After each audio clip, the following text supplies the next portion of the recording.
Greetings, citizens of the internet, and welcome to this thing that I'm doing.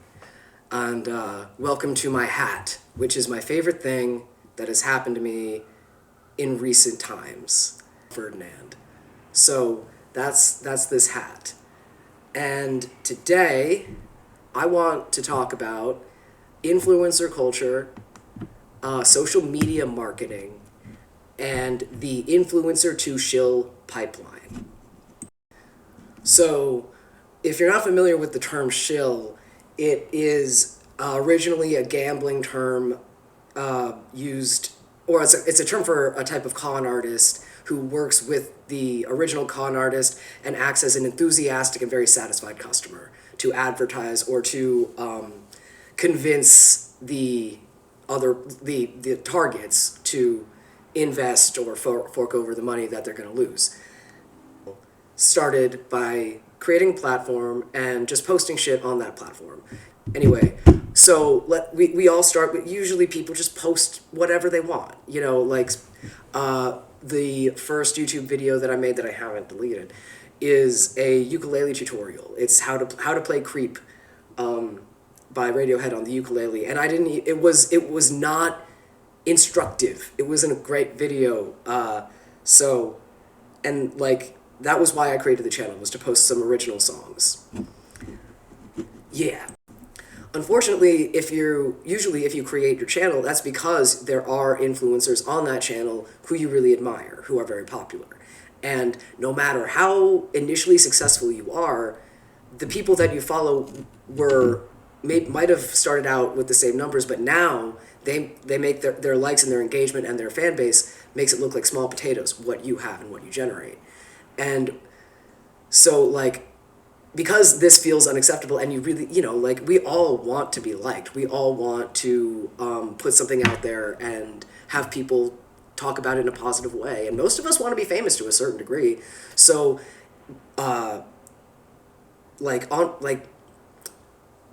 subconsciously or otherwise, we start to alter our content to put out there what's getting the most attention and what's getting the most likes. This usually translates into step 2, which is sort of just throwing shit at the wall and seeing what sticks. I've seen people go through ASMR phases, family vlogging phases, yoga, fucking art, cooking, sort of anything that they think will up their visibility and get more engagement. And frequently, what ends up getting engagement isn't the thing that you created your channel for. For instance, let's say you create a channel to launch your career as an MC, but then you have your dog in one video that you make, and the video with the dog gets thousands of views, and everybody's like, oh, we want to see more of your puppy. So now, too bad for your MC career, you are now the manager of your dog's social media account. And that's sort of an extreme example. One really shitty thing that can happen during this stage, especially with people who struggle with social stuff, who lack a certain amount of self-awareness, who are easily trolled, will get a lot of attention from hate watchers who engage in a really negative way.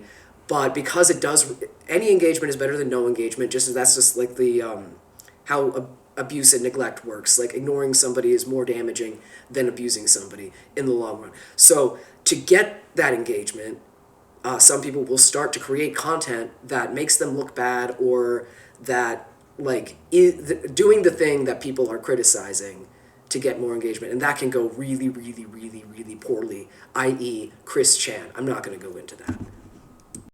However, I do think that creating hate watch fuel as a persona is a lot healthier than the rest of this system, the rest of these systemic steps. So now let's use the dog example. Now the form follows the function, meaning that your content is dictated by your engagement and the numbers that you rack up. So you're not making what you want anymore. You're making what you think the people who are watching you or who will watch you want to see. this usually doesn't do a lot for your mental health. And I think that you can feel increasingly alienated from your audience because they are engaging with this. It's a parasocial relationship, so people are engaging with the person who they think that you are based on your content, and the more you tailor your content to your audience, the less they will see of who you actually are, and the more divorced the engagement will be from what you want to talk about and who you want to engage. This next step ties into monetization, but I think should come first, the branding phase.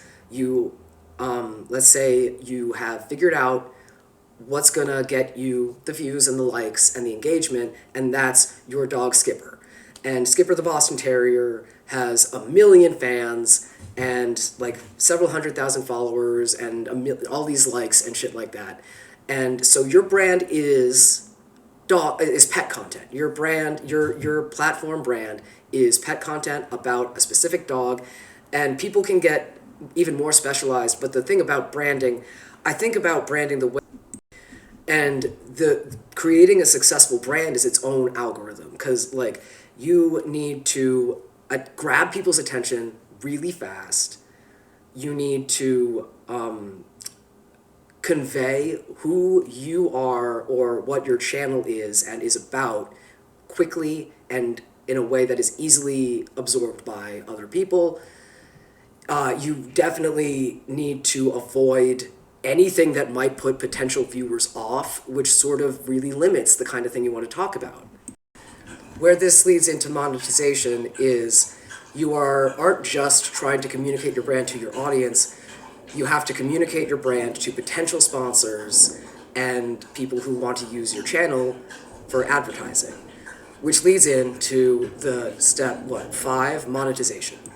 So now the stakes are higher. It's not just the likes and the views that are giving you the dopamine hit or whatever. Now you can make a living generating content.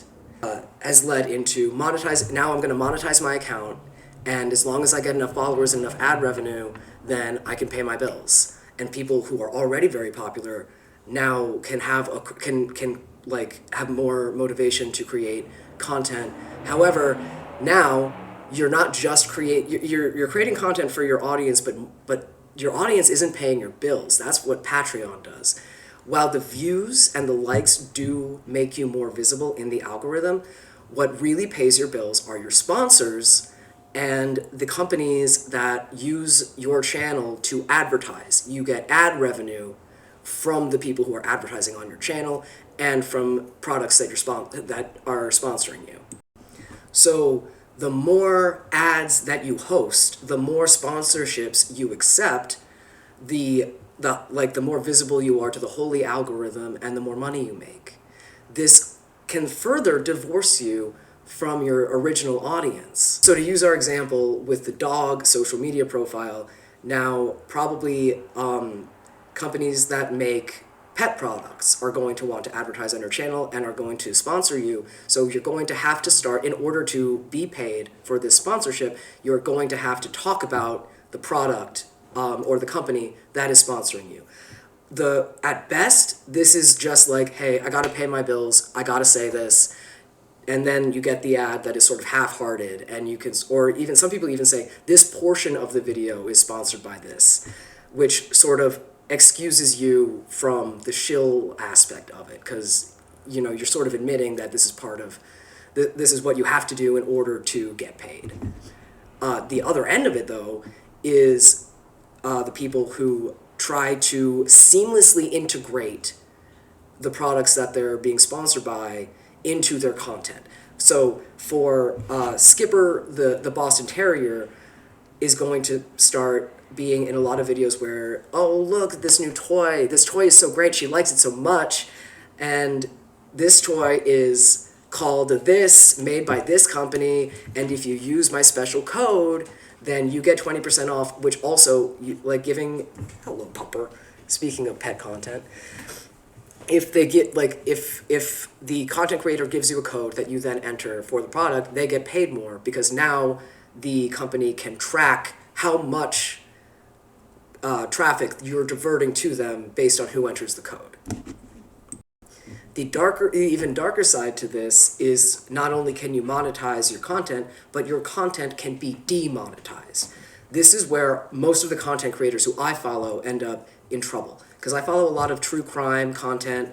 I follow a lot of YouTubers who have had similar experiences with mental illness and drugs and shit that I have, trying to, connect with, trying to find people who have been through the same thing to make me feel less alone. However, now, YouTube is looks for words, curse words like porn, rape, cutting, drugs. There are these buzzwords that will get you demonetized no matter what, regardless of the context. So people who are reporting cases of murder and just serving to report on a crime are flagged as promoting murder, or flagged and then demonetized regardless. Okay. And this also, even if you don't get demonetized, if you talk about controversial shit, that's going to make it less likely for companies to want to be associated with you. They're not going to want to sponsor somebody who says something that a lot of people don't like. They're not going to sponsor somebody who talks about real shit, because that's not going to sell anything. And one of the things that this has given rise to is this horrible, new speak. It reminds me of rhyming Cockney slang almost, like grape and suicide and corn, and it does nothing.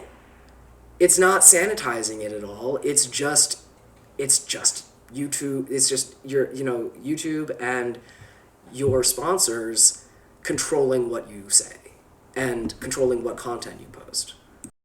So now that you can monetize your account, which is based on ad revenue and sponsorships, not audience engagement or anything, or likes or views or anything like that. And you have a list of things that you can't say or talk about because of the risk of demonetization. You are now catering your content not to your audience, but to the people who advertise on your channel and sponsor you. So you become part of this machine of marketing for that company. And your audience won't miss this. They will see, you will come off as disingenuous, you will come off as a shill, you won't seem, it will become clear to your audience that you're not doing this, that you're just sort of an entity or like a platform for this company and this product. And they will oftentimes, and this is something that I've done a lot of times, they will stop watching and they'll go find content made by people who aren't as obvious with what they're advertising or or who is paying their bills. The logical conclusion and culmination of all of this ass fuckery is social media marketing. Yeah. Which the definition that I'm using is the use of social media platforms to interact with brands, increase sales, and drive website traffic. So, and this is being marketed, social media marketing is being marketed as something that can pay you a lot of money and as basically a career choice. So, if you buy into that, you're no longer creating content at all.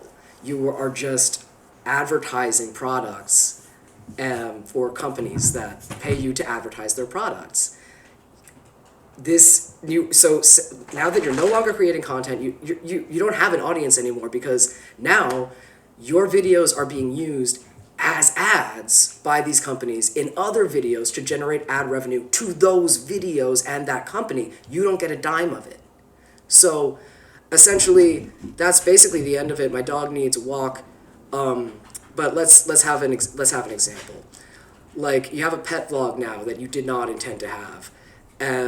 You're making TikTok, you're making a TikTok about your dog's new harness, buy this company, enter this code, or the pet food that you use, enter this code, and you're reading from a script that you're given. You're not a content creator anymore. You are now 100% a shield for a company. That's it. Also, I will never accept a sponsorship. I will never monetize my channel which I can't. I have like 175 subscribers, and I sort of want to keep it that way. I'm not trying to get more I'm not trying to monetize my account. I'm not trying to get money, because frankly, that's not very punk rock of me. So anyway, anarchy, and like, that's what I have to say about that. And if you don't like it, that's fine. And if you like it, I don't know, you can like it on the thing with the button, or not. That's also fine. Okay. But this is Scout, by the way, if you don't know her. She's the best. And she just spent the night with her grandparents, so she's very happy to be home. And I'm very happy to have her home. No, she won't give me kisses until I give her a walk. Okay. All right, bye, Internet. I love you, bye.